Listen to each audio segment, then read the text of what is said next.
Cela fait maintenant 2 ans que le portal existe. Initialement un bridge, c'est aujourd'hui un produit à part entière. Entièrement refait en décembre dernier, nous travaillons actuellement sur les prochaines fonctionnalités pour l'arrivée de Solana. L'objectif du portal, c'est de créer un hub connectant les différents produits de Cytie et ainsi permettre l'interopérabilité des différents assets à travers la blockchain. Le premier constat que nous avons fait lors de la refonte du portal V2 sont les complexités d'expérience utilisateur et d'onboarding à travers la blockchain. Donc c'est à savoir la gestion des wallets, comment j'entre dans l'écosystème et à toute la complexité qui l'entoure, à savoir les bridges, la gestion des différents portefeuilles, les notions de marketplace et d'onboarding des utilisateurs, comment j'accède à ce dernier pour pouvoir entrer dans l'univers. Et c'était vraiment la première chose à revoir de notre côté et l'une des plus importantes. Le deuxième constat que nous avons fait avec le portal, c'est le manque d'incitation à venir y passer du temps. Donc à part venir faire du trading de cartes ou remettre en stacking ces tokens, il nous manquait vraiment des incitations supplémentaires pour faire de la rétention autour des utilisateurs. Une autre de nos problématiques sur le portal était la gestion de l'authentification.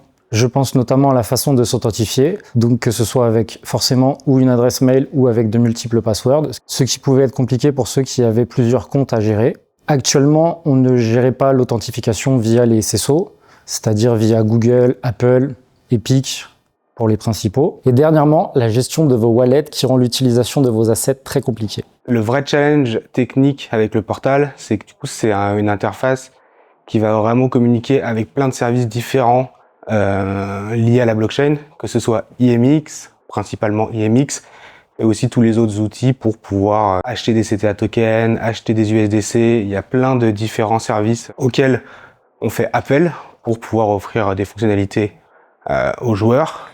Du coup, on est vraiment fortement dépendant de ces services. Les technologies liées au Web3 utilisées sur le portal ont beaucoup évolué sur ces 2 dernières années. Ça a commencé au début avec Stardust, qui était intéressant, mais qui a vite été limité et n'était pas forcément adapté à ce que voulaient les joueurs, du fait que c'était custodial. Donc du coup, les joueurs n'avaient pas vraiment les assets, on avait la main dessus, ce qui est pas optimal. Du coup, ensuite, on a évolué, on a directement travaillé avec IMX, on a pu utiliser Stardust, ce qui nous a offert plein de possibilités en plus, mais aussi des challenges en plus, beaucoup plus de choses à gérer. Ça veut dire que c'était aux joueurs qui devaient signer pour faire quelconque action dans le jeu, que ce soit pour burn une carte, pour crafter, n'importe quelle action. Ça demande aux joueurs de signer, ce qui complexifie le flow où on devait le gérer sur le portal. Que ce soit gérer les extensions de type MetaMask pour pouvoir signer, ou Phantom, ou toutes les extensions, on a dû faire des choix, parce qu'il en existe tellement. Du coup, on a principalement travaillé avec MetaMask. Ensuite est arrivé tout le concept du stacking, qui n'est pas quelque chose qui est nativement géré sur Immutable. Donc du coup, pour pouvoir quand même le mettre en place, on a créé ce système de MPC, donc de wallet qui est divisé en plusieurs shares, une qui appartient aux joueurs et une qui appartient à CTA, ce qui oblige à ce que le joueur et CTA signent dans l'idée, même si c'est pas exactement ça, mais du moins soient d'accord mutuellement pour valider une transaction, ce qui nous permet d'avoir le contrôle sur les CTA tokens qui ont été stake et pouvoir les stake de manière classique sur une durée définie.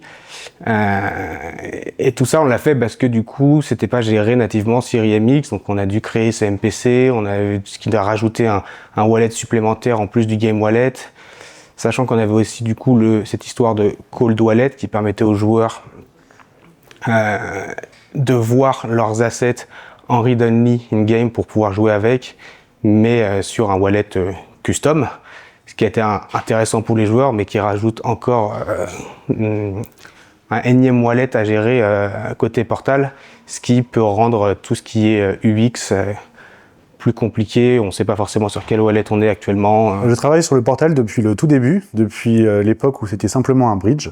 Par la suite, nous avons ajouté beaucoup de fonctionnalités, la marketplace, la partie produit, le VIP programme, le stacking. Suite à la sortie du token et les nombreuses fonctionnalités qui sont arrivées par la suite, nous avons dû ajouter beaucoup de couches et de pansements qui ont rendu l'UX et le code difficiles à maintenir. C'est pourquoi nous avons décidé de refondre entièrement le portal. La première étape a été de remettre à plat toute l'UX, notamment en mettant à disposition des outils supplémentaires qui ne sont pas forcément accessibles au niveau du TCG. On pense notamment au multi-shred ou au multi-mint des cartes flex, mais également de pouvoir mettre à disposition le craft directement sur le portal, chose qui va être implémentée sous IMX et qui va évoluer au fur et à mesure avec la migration de Solana. En décembre dernier, nous avons sorti une nouvelle version du portal, plus ergonomique, plus esthétique. Nous avons revu notre façon de penser la gestion du CTA token et de l'USDC sur la marketplace. Juste avant sa sortie, nous avons réalisé une session de test avec certains membres de la communauté afin de récolter leurs avis sur l'ergonomie du site. J'ai été très content de voir tous vos retours positifs sur le portal et j'ai vraiment kiffé pouvoir échanger avec vous juste après sa sortie. C'est une expérience qu'on a beaucoup appréciée et qu'on souhaite clairement remettre en place pour les prochaines mises à jour. Dans la même philosophie que le mint en masse, je travaille depuis le début de l'année sur la mise en place du craft côté portal. Cette fonctionnalité vous permettra de créer des cartes en grande quantité et plus rapidement. Pour pallier à la problématique d'authentification, nous avons mis en place un système de SSO qui nous permet de nous authentifier facilement via les différents providers qui sont Google, Apple, Epic Games et le wallet Phantom. Concernant la gestion des multi-wallets, nous avons pris la décision de n'utiliser qu'un seul et unique wallet qui sera Phantom.